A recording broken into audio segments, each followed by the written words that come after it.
Hi. We are the KK. I'm Yang Yang. I'm Kameen. We're interested in the topic of why you love that music. Basically, we utilize the streaming data from Spotify API in order to figure out what make the song popular.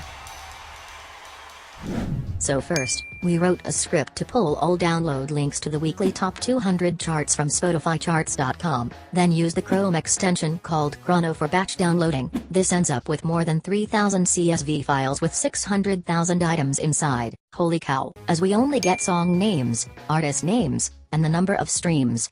We then substring the ID of each song from their URLs. We can then use those IDs to pull audio features of each song from Spotify API and push these variables into our dataset.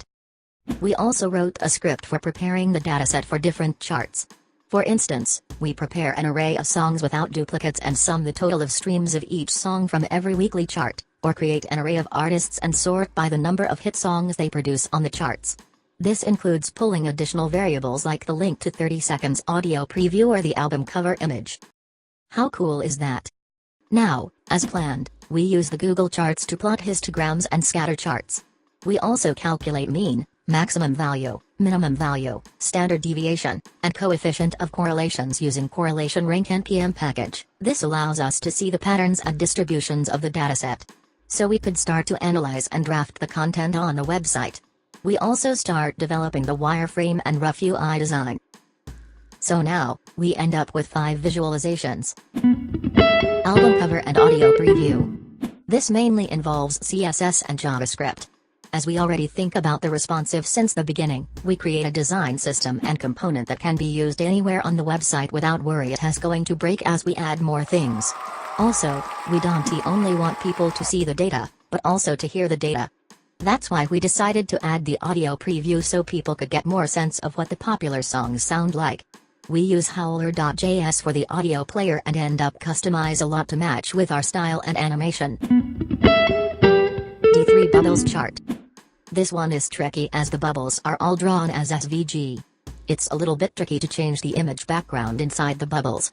So we have to create the SVG patterns for every background images we want, then we use JS to add the attribute fill the refer to each pattern. Then, we customize the style as usual. Google Charts histogram. As we already created the histograms during the data exploration phase. We just have to customize the style to match with ours. The tricky thing is that Google Charts library doesn't redraw whenever we resize the window. So, we wrote a script to force redraw when the window is resized. How neat. Google Charts Scatterplot. This is similar to the histograms. Just customize the style and force it to redraw when the window is resized. Voila! Mean, max, min, and SD. As we already wrote the script for calculating these things. Just a simple JavaScript to update the value in the HTML will do the trick.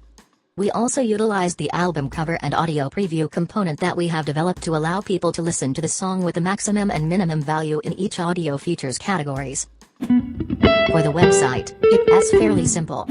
We use Bootstrap to lay out the containers and make sure it is responsive and behave like what we intended to. Then we create a design system, so the typography is consistent across the board. Filling in the content and graphic design that we did. Yay!